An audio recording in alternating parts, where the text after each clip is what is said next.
Let's get started, Colin. Let's talk a little bit about the work that you do and just a refresher on wetland cycling and how that's relevant for seasteading.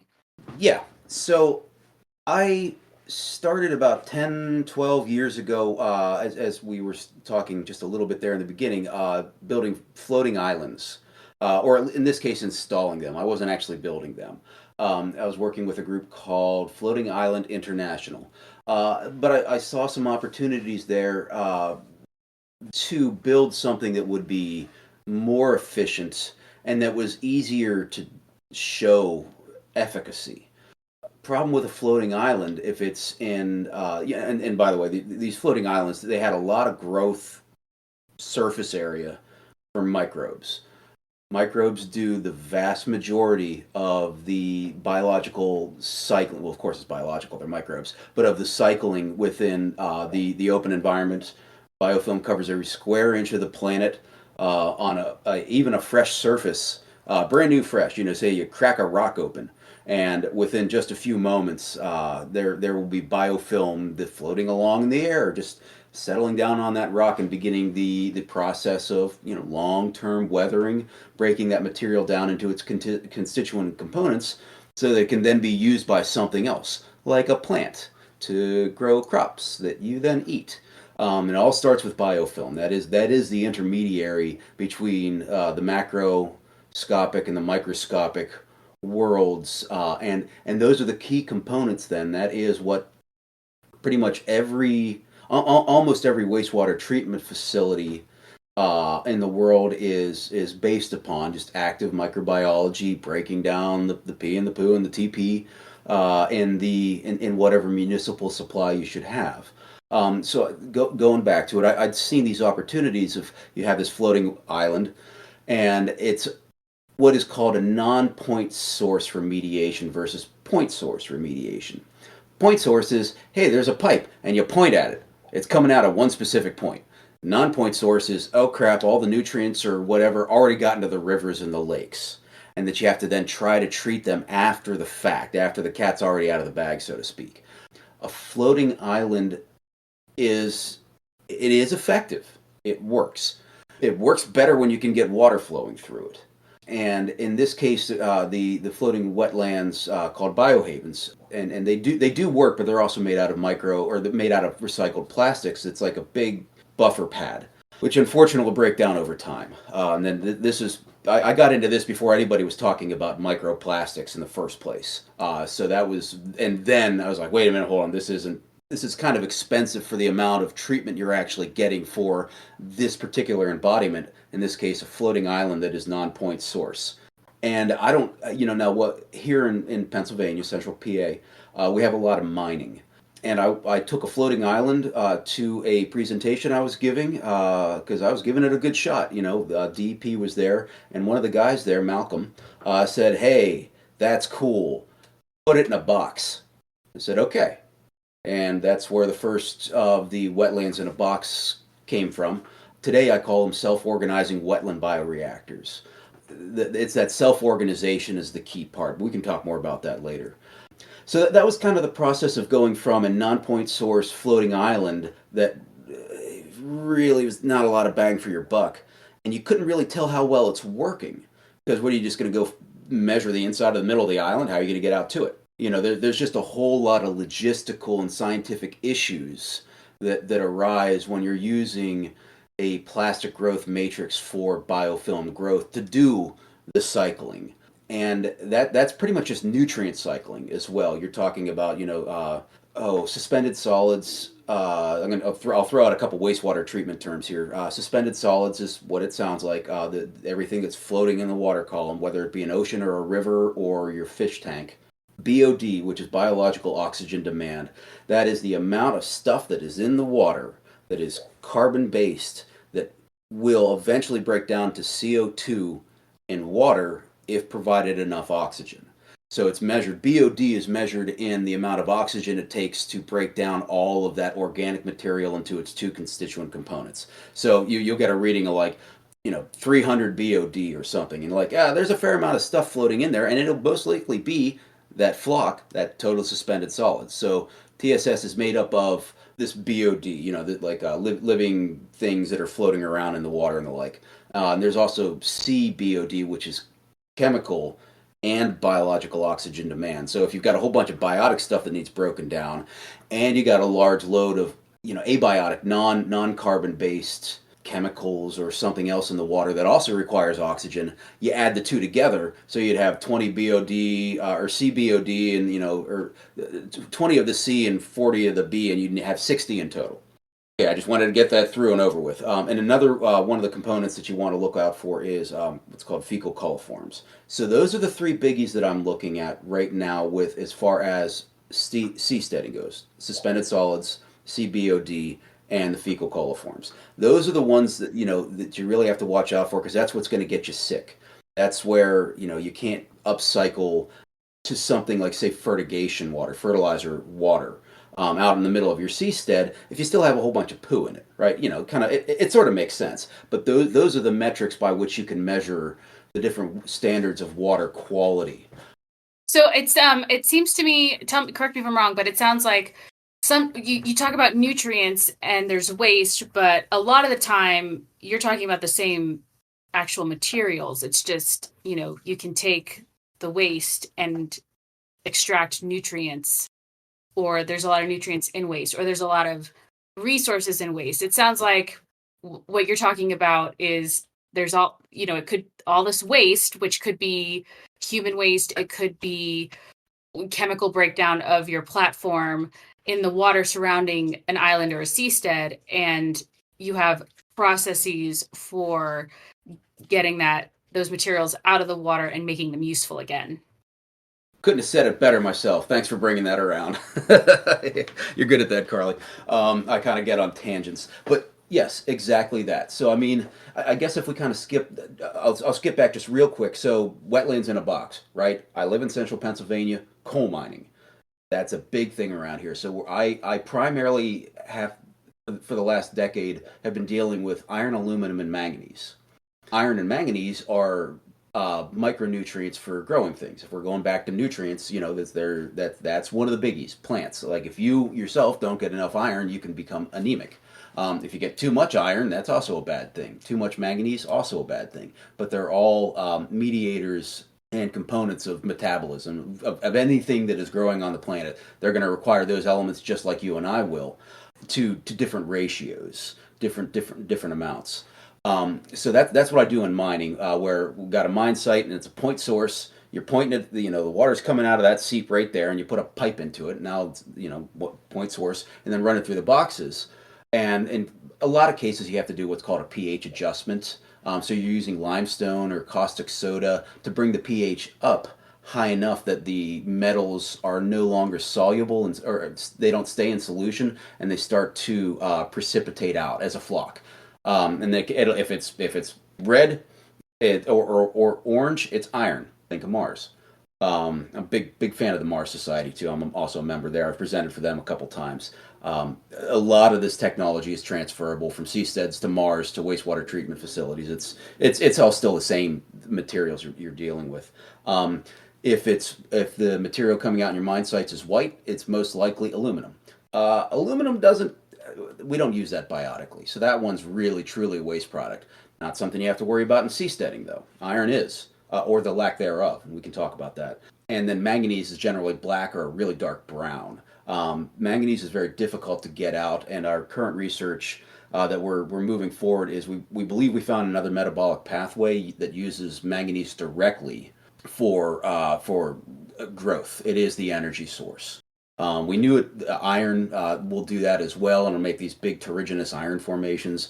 But it's been discovered that manganese also has microbes that'll use it directly in solution.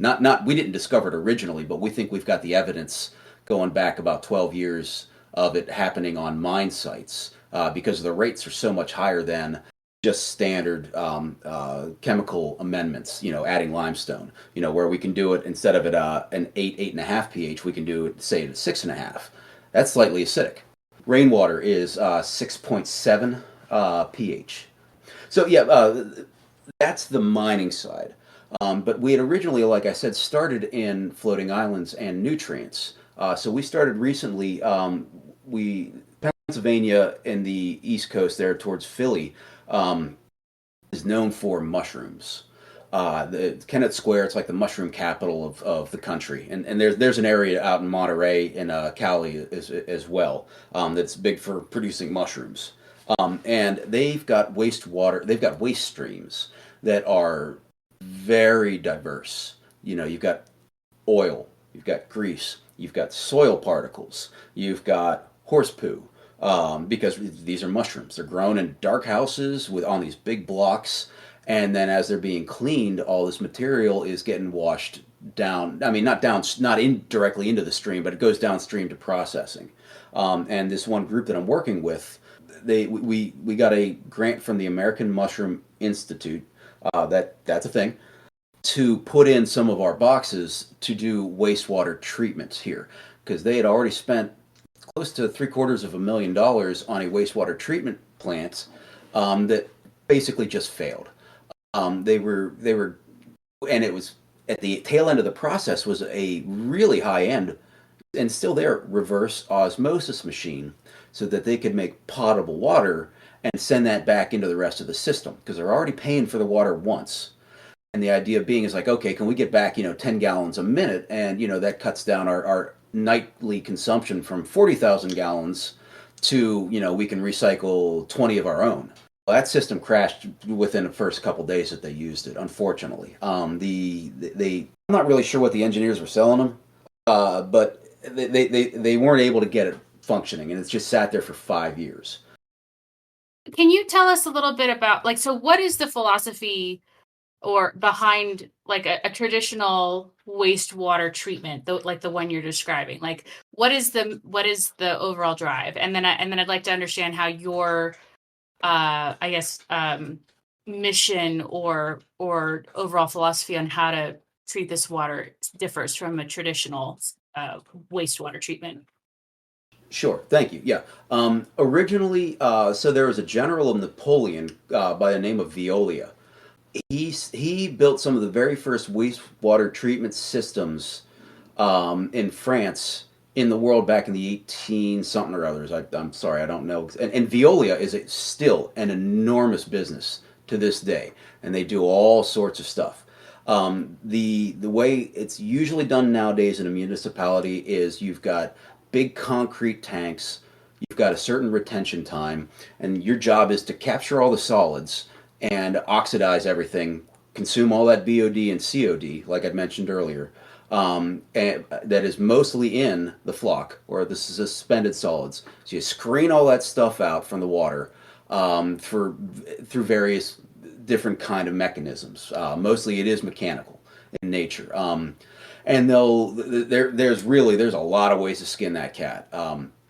Like you can use ozone, UV treatments, good old fashioned basic settling. And a lot of times these systems then will also at the tail end after it's gone through all these different processes, whatever chemical treatments have happened like chlorine for instance might be added. Chlorine's nice because it'll eventually degas anyway. It'll volatilize and come out of the water. So it gets you sterilization, but it's not permanent. It's not stuck in the water because it would just gas off. And most of these systems are then followed by some kind of a wetland treatment system. And they'll call that either polishing or what's called also tertiary treatment. So you'll have primary treatment, the front end, as soon as it comes into the plant, that's your primary treatment, whatever your mechanisms are up at the front end. Then you got your secondaries. After you've got this, that's where you're going to go through and, kill anything that's living still in the water. Your fecal coliforms. That's the biggie, things that are going to make people sick.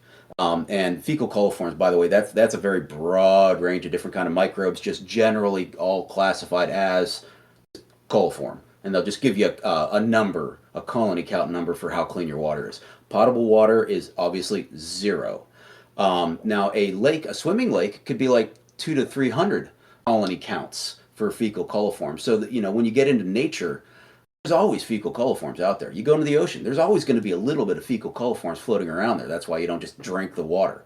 but there are safe ways that you have a certain level of resistance. It's called your immune system, so you can tolerate a little bit of it, and they have different metrics on what they say is safe for swimming in an open lake or specifically on a beach. I had to look it up here in Pennsylvania. It is 200. It's 200 count for the colony counts. So looking at the bigger picture, there's a whole bunch of different ways to do wastewater treatment, and by and large, it's the same techniques and technologies have been around for well over 100 years. Now, wetlands are much more being looked at as a way of very inexpensively, because the wetlands grow themselves in a lot of ways. You got all these plants that are going to grow in that wetland that creates the surface area. Going back to the floating islands, it's all about surface area for the microbes that attach and then do the cycling. So a wetland that grows naturally is great for treating all sorts of things, whether it be mine drainage or poo. Over nutrification, like too much nitrogen in water. In some cases, you can do denitrification to volatilize the nitrogen off, unless you're trying to keep the nitrogen for agriculture. So it kind of depends on what you want to use it for. But as mentioned, like there are all sorts of different ways of doing that, and then we're moving the concepts of what is a really efficient wetland in a box, and it's one that actually runs pretty fast. You want to think of it more like a river that moves through a wetland, but normally a natural wetland, especially if it's picking up mine drainage, will clog. All that surface area gets plugged in with all the flock going through that wetland, and then geomorphologically it'll move the river over, and then it'll cut away through a new section. Eventually, a new wetland will develop, and it's a process that's on a geological time scale. What you have to think, yeah. I mean, ultimately, it's you think about how long it actually happens. In the geological time scale, it's very slow, but on a people time scale, the actual treatment is incredibly fast. The Because you still have active microbes if they have enough oxygen. If it is an aerobic wetland, and they've got whatever are their energy source and their carbon source, it can go very fast. I mean, you think about the metabolism of me just talking to you. I'm this big organism that's sitting here with all these different organs designed to pretty much do everything it can to get oxygen in, so that that oxygen then bonds with the carbon in our bodies, in our lungs, and then is exhaled as CO2. Oxygen is incredibly good as an exhaust system. It's not the only one. When I say oxygen, I mean atmospheric oxygen. In water, oxygen solubility is based off of temperature. So a cold water environment, like out in the ocean, if you're watching whatever those crabbing TV shows are, those are some of the very most productive waters on the entire planet. And it's about 33 degrees Fahrenheit. So it doesn't necessarily mean that temperature is the mediator, the ultimate mediator. Oxygen is more soluble in colder water.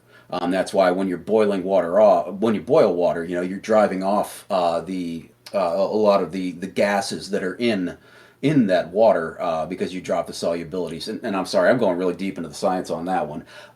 But what it says is that if you run a wetland in a box faster, they actually end up working better. Because you get more bang for your buck on treatment, because you're running a lot more polluted water through, and it's operating more efficiently because it's got all the oxygen it needs to once again satisfy that CBOD. But you got to run it faster because you're also limited by oxygen solubility. At 34 degrees Fahrenheit, water's max solubility, if all other things considered, is only about 12 milligrams per liter. Whereas if you had like sulfate, it could be thousands of parts per million. But the sulfate is it's not as good of an oxygen delivering system. It's the metabolism isn't anywhere near as efficient by about a factor, what is it, 2 or something like that. So with the wetland in a box, are you also getting like the end materials? Do you have a wider variety? Because it seems like with municipal water waste treatments, you just want drinking water for the city. But with the wetland in a box, you're also extracting. Are you also extracting other minerals and nutrients that can be directed to other uses? You hit it on the head. Yeah. In a natural wetland, like I had mentioned, it'll fill in and it'll clog and it'll move. But with a wetland in a box and a good manifold and a proper drainage system, all that material that's being captured inside that unit can then be flushed out to a dewatering bag. The system out in Kennett Square that I started talking about just a little bit that has the reverse osmosis machine. Their system clogged because they had way too much BOD and COD coming into the system, mostly in the flock, and soil particles and chunks of mushrooms that had been cut, and just they're just pushing everything downstream. They there's some management issues that they have to take care of upstream as well. So when you look at a process or solving a problem, there's a lot of different ways to go about even figuring out how you're going to get to the bottom end of that problem. But in their system, they had too much BOD, COD, suspended solids, and they had fecal coliforms as well. So with this grant that we got from the Mushroom Institute, we were able to put in 4 of our older model boxes that still work just fine. They're made of an older material that we've moved on from for something that's a lot stronger. They're fine. They do the job. And that allowed us to then quantify the removal rates of BOD, suspended TSS, and fecal coliforms in that system. And everything was going great for about a month or so. And upstream, they started using what's called surfactants that was breaking up because you see they're washing all these mushrooms and everything combined, everything is going straight downstream. This is why I was saying there's some managerial end too. So they're adding really, really nasty water with detergents and disinfectants into the water that's also going downstream, and a whole bunch of oil and grease was getting through the system. So we've found that there is a limitation on the amount of oil and grease that you can run through one of these boxes. And our matrix, by the way, is our surface growth area material. It's shredded up coconut husks. So it's what's called lignin, and it's actually really expensive here to get that stuff nowadays. But other parts of the world, you can't get rid of it. That's what we're using. So this oil and grease was plugging up the boxes. So we were able to figure that out, get them cleaned up, and then reroute the system. I changed the process diagram of treatment to say, okay, we're gonna, instead of pulling the water for the boxes from here, we're gonna pull it over here. Let's get the rest of the system working that you've already spent money on, lots of money on, to get that back up and running. And then while we're doing that, you guys fix the managerial stuff upstream, so everybody is cleaning everything, doesn't send all of the water combined at once down through the boxes. So that'll certainly help a lot by itself. So you're making sure that the water quality is better just even before it gets to the boxes. So can we expect on seasteads, people might have to change certain behaviors to make sure that they're not. I mean, I think ideally we would figure out how to disinfect and clean our food in a way that doesn't then pollute our water or clog up our water purification system. We'd have to develop new systems for cleaning our food and water, and that might need some different behavior change, or maybe just like a separate drainage for cleaning food, or like the extra desanitation of food, but we can use different water system for the less extreme detergents or cleaning that might need. And then we'd have to, I mean, I think just in our daily lives, I'm just imagining like how to maintain my own home. I would have to change some certain habits to make sure that I'm like using the correct cleaning system or water system. You said it in one. Yeah, it with an extra 10% in capital expenditure up front, aka doing it right the first time. You just add a little bit more plumbing. And so it's like, okay, I'm going to do this water's going here, this water's going here. And, as far as detergents and soaps goes, get something biodegradable. If you're going to be out in a seastead in the middle of nowhere, I mean, are you really going to have, a 2-year supply of toilet paper taking up all that space, or are you going to use a bidet? You know, and I know it sounds kind of silly, but that is a huge source of carbon going into the rest of your system. Maybe you want that carbon. There's nutrients in toilet paper, not a lot, and it's been bleached. Sure, I mean, I would probably not use bleached white toilet paper if you're going to do that. But there are some benefits to throwing things down into the basically your wastewater treatment system, your wetland in a box that is in your seastead. This is something that I've been working kind of loosely alongside ocean builders with to develop this new system. I call it the tide pool. I've got it running over in the lab here. But these are the considerations, and to pretty much the new box now, the smaller ones that we're building for wastewater treatment. Since we've already had these experiences with mining and building boxes for that, and in wastewater treatment in systems that also have poo in it, fecal coliforms from the horse poo and the mushroom growing field. We've got that data then now has given us proof of concept that, oh, hey, look at that. Yeah, we've got solid data, double blind, that has been paid for by other organizations. I don't touch any of the sampling. They just take it to the lab. My job is to build the systems. You guys do the sampling. But once we had that, I'm like, okay, all right. So I know I've got data that says that yes, we can do this. It functions just like a regular wastewater treatment facility, but it's only running on the concepts, in this case, of just surface area, the microbiology, and the provision of lots and lots and lots of atmospheric oxygen. You can get pretty much everything done with just those and the right residence time. But that residence time doesn't have to be, you don't need an enormous system, because this one gets more efficient the smaller and faster you run it, like an engine. So it's really it's a wetland in a box, but thinking of it also as a biological engine that has a carburetor, so to speak. You've got a manifold for exhaust. You've got the biology is doing the work, doing the conversions of pathogens or things that could hurt us to changing whatever is in that water to say, if you've got urea, and P, that you would then convert that urea into stabilized nitrate, which is water soluble and will stay in that water. And that's, any farmer, anybody is, in a fish tank, you got to worry about having too much nitrates. That's one of the big issues in a closed loop system like that.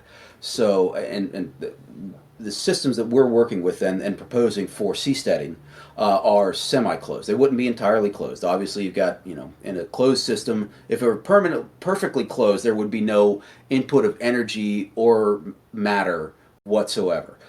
But when you're out on the ocean, you're fishing. You've got the sun coming in. Maybe you're picking up sargassum from the ocean as you're kind of like trolling along there and gathering materials. So you have an opportunity to gain inputs in your system that can be either saline or freshwater as well. So when you're thinking about your process diagrams, like, how much of this does it actually have to be freshwater, sweetwater? And how much of the rest of it can be saline? So if a storm comes along and you got to dump a bunch of ballast, or pump out your tanks so that you've got, or if you want to increase the volume of your tanks, it's how deep do you want to sit in the as the waves increase. So you start looking at the practicality of like the mass of the vessel, and this is what Ocean Builders has done a beautiful job on, is the balance of their system. Those guys are the airstream of seasteading so far. By the way, Airstream are really high-end trailers. If anybody's familiar with RVing, you see an Airstream, they're the ones that look like a big, big shiny aluminum cylinder going down the highway. Like that's Ocean Builders. They're kind of like, that's their market, that's their niche as far as the aesthetics and the technology going into their systems. So that gives you a whole lot of different opportunities. I would like to point out there, in every one of these cases you want to do, because I'm talking about all these potentials, you do what's called a process diagram. I use a program called draw.io for my process diagrams, and it's on Google. It's open source as far as I'm aware, and it's definitely open source. I didn't pay anything for it. It's free to use. So anybody who's interested in drawing out whatever your farm is, whatever the plumbing in your house is and the electrical, what is your seastead going to look like if you're, how do you link multiple pods together within your village or your hamlet of seasteading?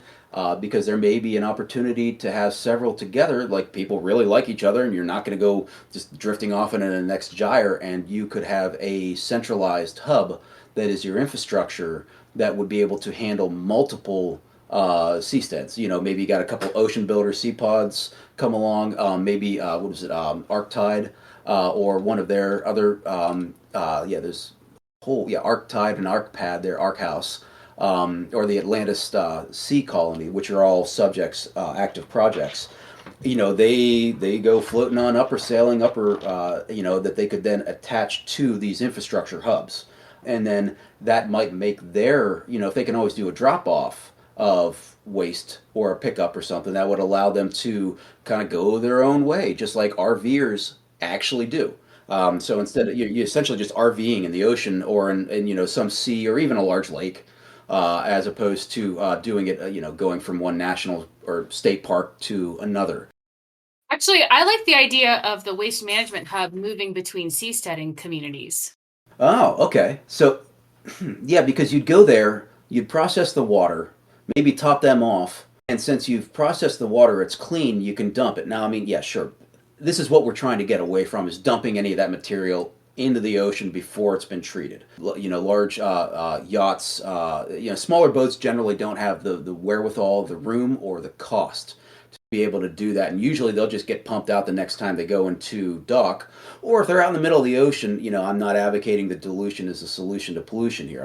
I'm not saying that. Especially, if it's a boat and you're traveling thousands of miles, yeah, I can kind of see that. But if you're hanging out in the same area, yeah, you really don't want to do that. Even if it's in the open ocean, you still want to do some kind of treatment.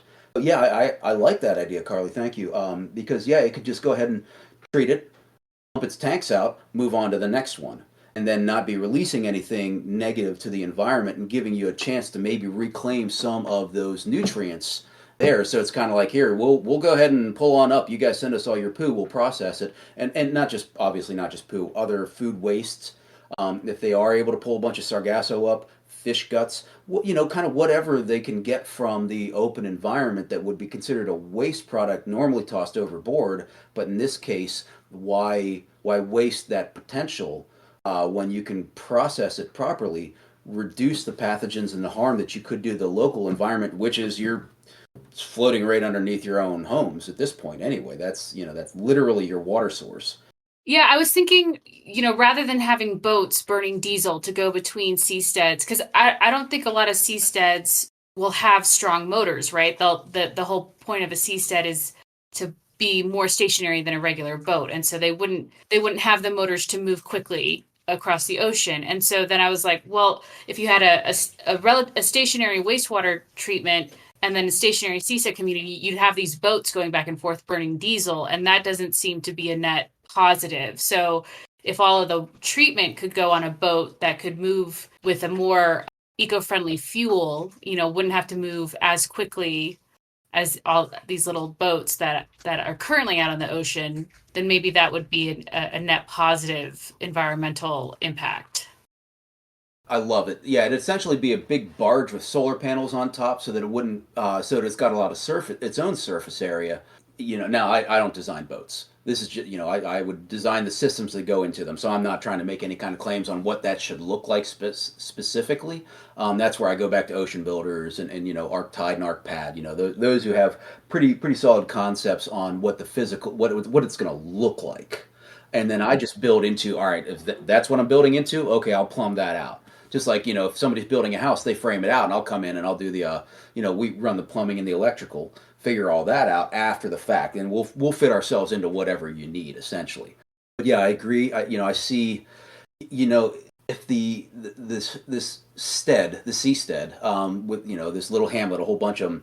A lot of the thoughts are that you would be sitting in the middle of what's called an ocean gyre that's just slowly circulating, just rotating on its own, and that you'd really only have to be able to move, say 4 or 5 knots, or if you could put out sails or something along those lines. You don't have to go all that fast. You just have to avoid the worst seas. So as you're moving in this gyre, it's like, okay, if we're going to just go ahead and tack towards the center of the gyre, and that's 200 miles, and we know there's a storm coming here, that'll get us entirely away from the storm. And, thank you NOAA and NASA in this case, National Atmospheric or Oceanic and Atmospheric. So I mean, that's the downside of doing something like that. If you're going to be slow, you got to really know what the weather is. But then in doing so, you're just kind of floating along with life, and just once a year, maybe, like, okay, hey, we're going to be, within 100 miles ashore when we're at this point in this 1,000 mile in diameter gyre, right? And that's when you get your resupplies. Or you just put yourself out in the middle of a standard shipping route that's kind of close where there's already ships already always going by, and then they can just drop off whatever they should, your fresh supplies. But what they're not dropping off is water, and what they're not taking on from you is your waste because you've already processed it. So there's all those additional costs where you're just much more sustainable. You're on your own separate grid, not really requiring anything other than, bottle of whiskey, or whatever things that you can't do for yourself on this little hamlet seastead, which would be pretty much everything. I mean, if done properly, unless you want that bottle of whiskey, well, I mean, hell, you make your own still out there. They're really, once you get to the point of being able to cycle your own nutrients and doing your own wastewater treatment, you've already got the solar, you've already got a means of movement. You've got either rainwater or using reverse osmosis, which is energy intensive, but it's still pretty simple. You can get out there. You really pretty much can do, like homesteading here. If you go out in the middle of Alaska and you got to do all of it for yourself, it can be done. You're gonna have to work hard, but at least in this case, when you're going on a homestead, you're getting out there and you've already got your home. You've already got all those components, so it's much easier to stay out there for very long periods of time. Where maybe just a seaplane comes along and you go back to visit your relatives, and then the seaplane brings you right back on out again. I'd seen this really awesome picture of this. It's a gigantic tortoise that's several times the size of most cruise ships, and it was so large that the arms of the tortoise would like kind of stick out to the way off to the side and create very stable wave patterns that would be very easy to then land, even when you're out in the middle of the ocean there, that you have an opportunity to still get there safely on something like a seaplane that can land, and because it's creating its own harbor essentially. And I'd seen some of the other pictures with Arctide and Arcpad and the Atlanta Sea Colony. I was looking at some of that stuff earlier, where you're providing a safe K, so to speak. Coral atolls do the exact same thing. So that where you've got the seastead on top of everything else that's been built around the concept of its own treatment, its own long-term sustainability, it's also creating its own safer environment internally on the inside, so that people could use things like kayaks or small craft to get more safely around your little settlement of, it could be just two families, it could be hundreds of people. It'd be sometimes I kind of see it like Burning Man in my head, where you've got all these different people just rolling around in all these different crazy contraptions and just surviving out there. Of course, it's a different kind of desert. It's a water everywhere and not a drop to drink. But once again, RO and rainwater. I mean, it's that once you finally do get the wastewater treatment and the recapture of the nutrients you would otherwise be losing, that allows you to grow a whole lot of other different forms of kinds of food. So you're not always just stuck eating fish and seaweed. You'd want some tomatoes. If you've got the space, do corn or something. So, Colin, I think the first seastead's going to be pretty small scale, like the floating home that Ocean Builders is building. Now, is the wetland in a box? It sounded like your effort was to make water treatment more efficient, but is the wetland in a box too powerful for just a single family floating home? Like, or do you think it would work just fine? It's not a waste of resources to use it. You could. I mean, if you're thinking about an RV, you'd be swapping out the blackwater tank for a wetland in a box treatment. It's about that same scale. If you've got a blackwater tank at say, 50 gallons, that's good for 4 people for a couple days. Now, and then if you turn that into your wastewater treatment plant at the same time, you've added a little bit of complexity. You haven't added mass and you haven't added bulk to your seastead. Those were things that were pretty much already going to be put into the specs. So you're just doing even more under the same specs for that, once again, that extra 10% cost in the initial build out to do it right the first time. Way I'm looking at it, so I built the one here in the basement. I haven't actually used it yet, and yes, when I say use it, that's exactly what I'm talking about. Go and doing your business there. And that one is 60 gallons approximately. I would have made it smaller, but I couldn't get my welder into the box if it's any smaller to get a good bead on the weld because I double weld all of this sheet plastic that I use. I put a you put a groove down the middle of wherever you're going to do your weld, and then you weld on the inside and the outside. It makes it stronger. It ensures the seal, and it really makes one hell of a tank. I mean, those things are strong. I'm using half inch, 90% recycled, high density polyethylene black sheet. That's what I've been using up to this point. It's readily available. It's easy to prototype with. But I think that one unit, I couldn't really make it easily any smaller. Probably good, like I said, for 4 or 5 people for a couple days.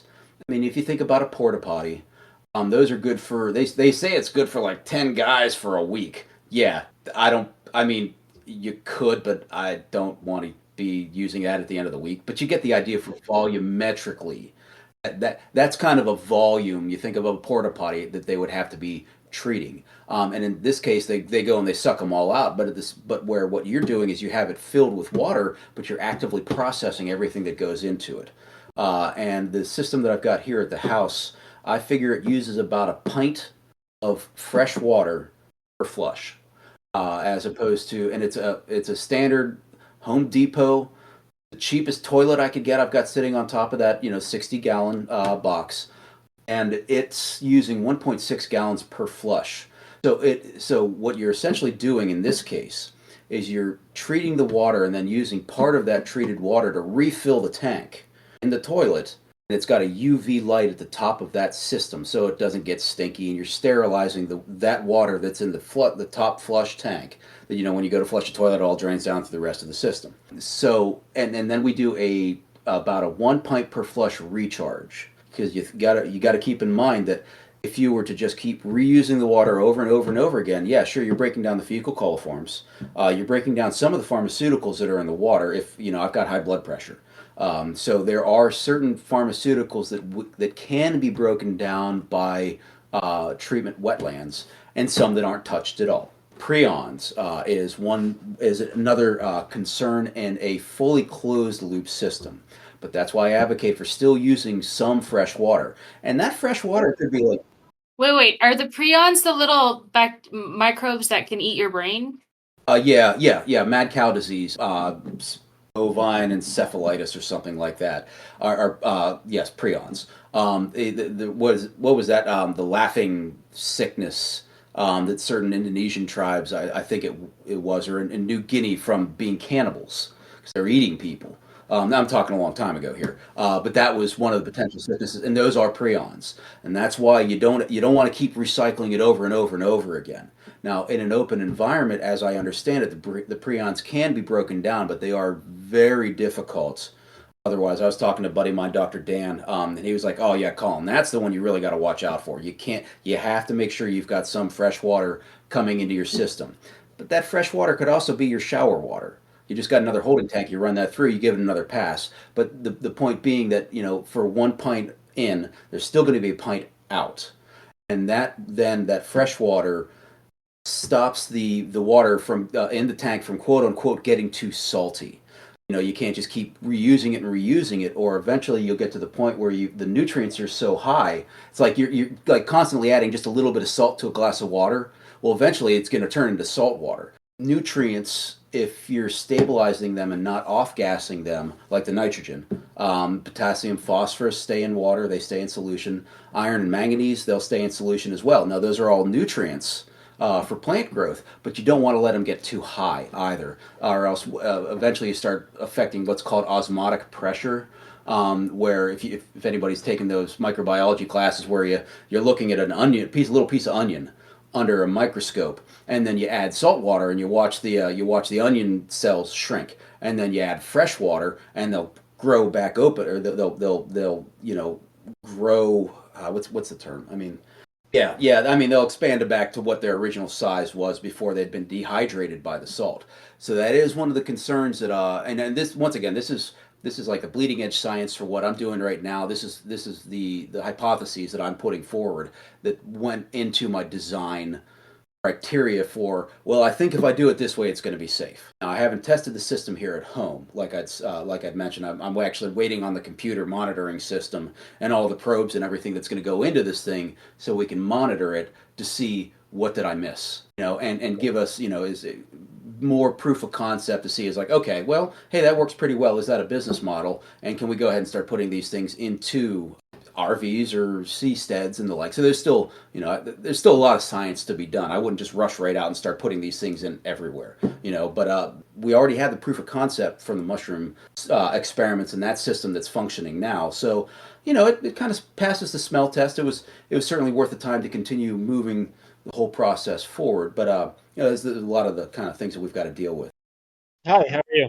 I like everything that you said. You obviously have a lot of experience with wastewater treatment, and I greatly respect that. It's definitely a field of study that needs more study and a lot of expertise. One topic that I kind of took a distaste to was in relationship to going into a house and just kind of going in and doing the plumbing. And I think that a seastead needs a lot more synergy in its design, so that, because we're on a pretty large scale here, a lot of what you've been talking about is pretty small scale. I feel, I don't know what, I came in late on the conversation, so maybe you have a lot of experience with larger scale water treatment production, and it definitely sounds like that. Not a whole lot. The Phillips mushroom, that's 3,000 gallons, and that's running up to I mean, that those systems can run 80, 90 gallons a minute through. But their best treatment's probably more at about 20 gallons a minute. Some of my mining sites are 7, 8,000 gallons with like 16 tanks, and they're running anywhere. I guess my question here is how do you think you would deal with a water treatment problem of dealing with several million gallons of water, definitely, and especially with the complication of desalination for fresh water? I mean, obviously, we can't be importing fresh water. And I think the idea of seasteading should be focused on entire self-sustainability, because relying on imports and exports is definitely a benefit, but can also be a deficit. Can we just give some context? So, Ishwaki, you're thinking of a community of what size? I mean, I don't really understand how many millions of gallons of water are you thinking? How many people does that serve, basically? I mean, if we're talking about a couple hundred acres, we could definitely be talking about, dozens of people. If we're beyond that, with just a few square miles, we could be talking about hundreds of people. And I deal with a wastewater septic system that deals with a family of 4, and I know the complications that go along with, just dealing with a family of 4, dealing with the waste treatment of detergents and toilet paper and all of that going into the system, and how much just a few people can complicate that. And I heard him explain that when you have different imports such as sargassum and stuff like that, with those heavy biologicals coming into a system, they could quickly clog a system. So my question is as I said, how would you expect to deal with a wastewater treatment system of hundreds of millions of gallons? I think what I'm trying to focus on here is definitely the bigger picture. I think that a lot of the research that has been done has been really extraordinary, but is a bit small in scope. And the technology is definitely out there. So I just want to, ask, what sort of structures would be required to facilitate the treatment of these large-scale operations? Because, like I said, we need to have a little bit of synergy in the development here. You can't just design the project and expect a plumber to come in and deal with all of the problems of wastewater treatment, especially when you're not taking into account what sort of products are being used, what sort of things are coming into the system. That's a lot of, I guess what I'm saying is over specialization and not diversification in fields of study where there needs to be a heavy synergy in everybody's understanding of the development of the entire entity. Does that make sense? Yeah, couldn't agree more. Couldn't agree more. Yeah. The this is why I like to look to permaculture as kind of the ethos or sort of a guiding set of principles towards doing getting having a sustainable, the long term seastead that becomes a village town and that is like you mentioned capable of growing but also dealing with quite as you'd mentioned a diversity of inputs there over at Phillips Mushrooms there. They have, man, that is the nastiest. It's all combined, it's everything together. The answers will come from like you had mentioned there in the beginning. You're gonna have some managerial things. There is going to be so that okay, this goes down that system, this goes to the freshwater A line, and this goes to the saline B line or something along those lines. I would see a split between freshwater and saltwater, obviously, because it's a lot. It's a lot harder to get the salt out once you've already got it in. So a lot of your processed water for drinking is going to come from your freshwater recycle system, unless it's rainwater and you've got really big holding tanks.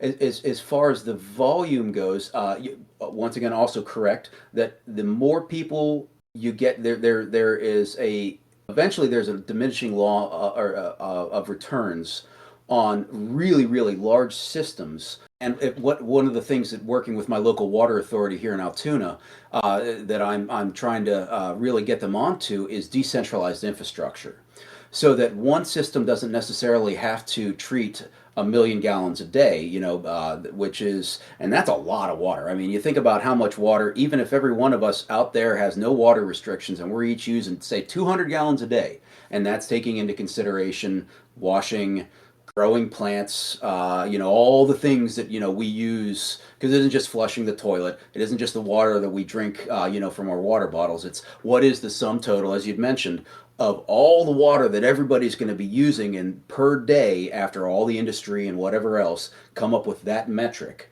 And then run that out for the entire day so that that you've got maybe 2 days of total treatment or of total holding capacity, but your treatment and residence time is, say, only 6 hours, so that you've had an opportunity to continue to run all the water through that system 4 times, knowing that it only needs one pass, that you would spec it for one pass, but knowing that your overall residence and volume for your holding tanks, for say your freshwater, is properly scaled and sized. So from those, say 200 gallons a day, and if you got 10 people, you got 2,000 gallons a day. Am I doing that math right? But you get the idea that a lot of these systems, I wouldn't necessarily see it being necessarily millions of gallons a day, although it certainly could. In the scale in my head, I see up to like maybe 100 people. Okay, so what you're proposing basically is very different from our typical municipality design, where you have a centralized water main and water treatment plant. This would be a much smaller scale and a much more symbiotic relationship between several seasteads, where you have multiple treatment plants operating on basically the same system, so that they are not necessarily interdependent, but cooperative. And they would be able to handle a certain portion and accommodate a failure in perhaps one or two. Am I correct there? Yeah, no, and that's pretty much the idea. So I've got a combined sewer overflow system here in Altoona. We've got 14 something reservoirs here, and because I live up in the mountains, just a little bit of Altoona history. That's where I live, up in the mountains, and it's very difficult. So I can kind of relate with a situation like you said, of a comparison of a desert to the ocean. Water everywhere, and none of it's drinkable. We have no water anywhere, and and you can't grow anything in the rock. We have a 3-month we have a 3-month growing season, and so it's these things are very, very difficult, and life gets hard. You have situations to where you have extreme low temperatures and your septic system could freeze. So I definitely understand the complications that are involved in water treatment and waste. I am very enthusiastic about gray water recycling. Black water is, of course, inherently much more difficult to deal with, and it seems like you've got a handle on that, which I have great respect for. Well, I hope so. Yeah, it's the pharmaceuticals and the prions are the ones that now need the next level of research. And I've done a little bit of work with Penn State. We took some of our manganese oxides that I grow in some of our from our mine sites, and yeah, I do use that term "grow" because it is the metabolic waste process, and put some of that in. A couple grad students put that into. They'd gotten water from a local hospital, wastewater, because there's more pharmaceuticals in that because there's more people on drugs in the hospital. All kinds of drugs. And they found that over a 24-hour period, and they put it into a vessel with a little stir bar, little magnetic stir bar, just kind of the basics. And they found that out of, if there was 40 of them that they were testing, 20 got knocked out down to just about nothing or non-detect. Other 20 didn't get touched at all. So, and I'm not an organic chemist. That's totally out of my zen. I'm pretty much just an ecologist. That deals in biofilm sciences. That's what I think of. I'm staying in my lane, right? Yeah, I think that's a big challenge. Like, I hate the idea of having a seastead and you have a segregated bathroom. Like, are you on pharmaceuticals? You have to use this other bathroom. Like, I think that kind of insults my feelings about privacy. So it's something that definitely needs to be figured out before we have just growing communities on a seastead. And I think the goal is to be able to invite anyone on a seastead and not have to worry about enforcing particular rules about what, making it easy for people to work within the system and live in an eco-restorative home. On this question that you're talking about now, the pharmaceuticals, is the magnetic stir bar process of detecting a pharmaceutical easy enough that it could be just in every toilet, basically, like before it gets sent downstream, there's like a collection before it's flushed and diluted with water, whatever, that it would just get tested and then maybe diverted from there to one or another processor? Yes, yeah. So the way they did that study, and this isn't something we would be doing with a seastead because we were using manganese oxides. I was just saying, an example of this is what I've done a little bit in the past, and yeah, sometimes it's going to work, sometimes it won't. Manganese, I guess I wanted to talk about manganese nodules here at some point, but that's a whole other conversation for another day. Is a micronutrient and is in incredibly low concentrations in ocean waters. So we wouldn't necessarily be using. I don't think I'd be using manganese oxides as part of a treatment process within these systems for a seastead. Now that said, the microbiology and the biotic diversity in an ocean is something like 60% more diverse than in freshwater because everything crawled out of the oceans. There's been a lot more time and development of and diversification of microbiology in the oceans. I'd mentioned a term earlier called self-organization, where self-selection leads to self-organization. So if it's a field of dreams. If you build it, they will come. So there is a greater chance of finding microbiology in the oceans that would effectively break down those pharmaceuticals potentially. I'm just throwing this out there. It's a hypothesis. I don't have any kind of answers, but that it would be testable.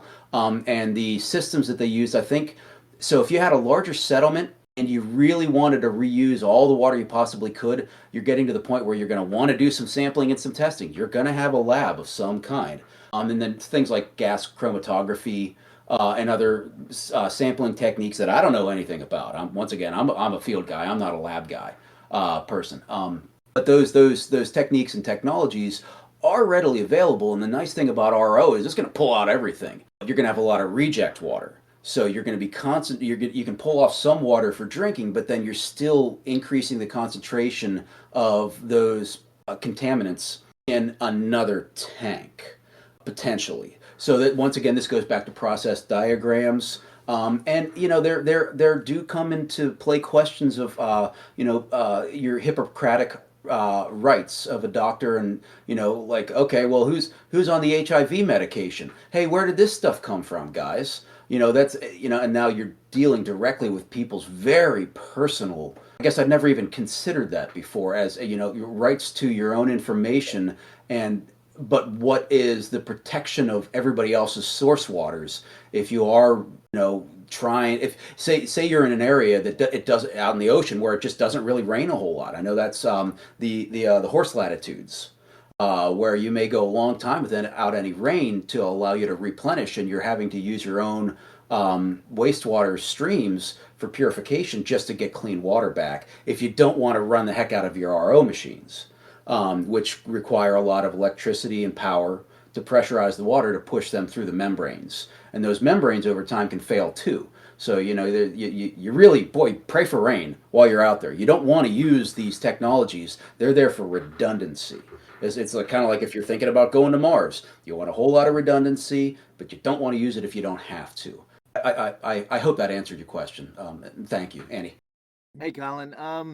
Yeah, I really appreciate your talk. I don't really have a question, just checking in. And just we talked earlier, and just at some point, maybe we get together and chat again as about that material. Yeah. Hey, what's up, brother? How you doing, man? Yeah. Oh, I did talk to Stu. Yeah, we do have another conversation going forward tomorrow, actually. We can cover that then when we're not being recorded. Okay. I don't want to hijack the conversation. Just thought I'd check in and say hey. Yeah, thanks for stopping in, man. I definitely appreciate it. Everybody, Pete's doing some really cool things using waste plastics. You think about all the baggies out in the ocean that are getting flushed out and just carried off into the currents. Well, that's also, sure, you can't eat it, but hey, that's carbon.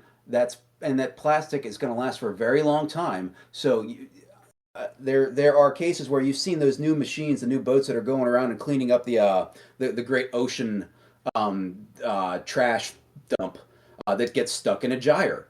So being able to pull waste, not only are you cleaning up the environment, but you're giving yourself a chance to get more material that you can then use on the seastead for other purposes. So you're basically scavenging whatever you can while you're out there. And Pete's working on technologies. He's in New York, and techniques in order to take things like bamboo, which you can grow on your seastead, or banyan or some, cypress. What? No, there's another. Yeah, sorry, no, yeah, but that's a whole other conversation. But yeah, Pete's doing some really good things on recycling materials that would be used there on the seastead as well. Colin, where can people learn about your work? C.com. It's COLIN, whiz. But yeah, you can go online there. We've got a YouTube as well. I haven't really been putting a whole lot of stuff up recently because I've been just keeping my head down, doing lots of R&D and moving techniques and technologies forward. So there's some things I didn't really want to talk about this new stuff. But now that we've got things functioning, we've got good solid data, we're getting back into a marketing phase. And if people want systems, they're I wouldn't call them cheap, but they'll last for 100 years. That's a nice thing about using plastics. HDPE, even under full sun, you've got decades and decades and decades of use for using these materials, which is another reason I like it. Pay for it once, essentially. Yeah, it's been great talking to you, Colin, and you always share a lot of really fascinating information. So I hope people will come back and listen to the recording, because I know all of us could go back and listen and learn something new again. So thank you again for being with us, and I hope people will join our next Coffee Talk event on April 13th, and maybe we can talk about manganese farming at that event, Colin, if you're available. Again, thanks for joining us, and I hope to see you at the next event. Thank you, everybody. The Seasteading Today podcast is produced and hosted by Carly Jackson. Send feedback and questions to podcast@seasteading.org. To support our podcast and the seasteading mission, go to seasteading.org/donate. If you'd like to learn more, read Seasteading: How Floating Nations Will Restore the Environment, Enrich the Poor, Cure the Sick, and Liberate Humanity from Politicians.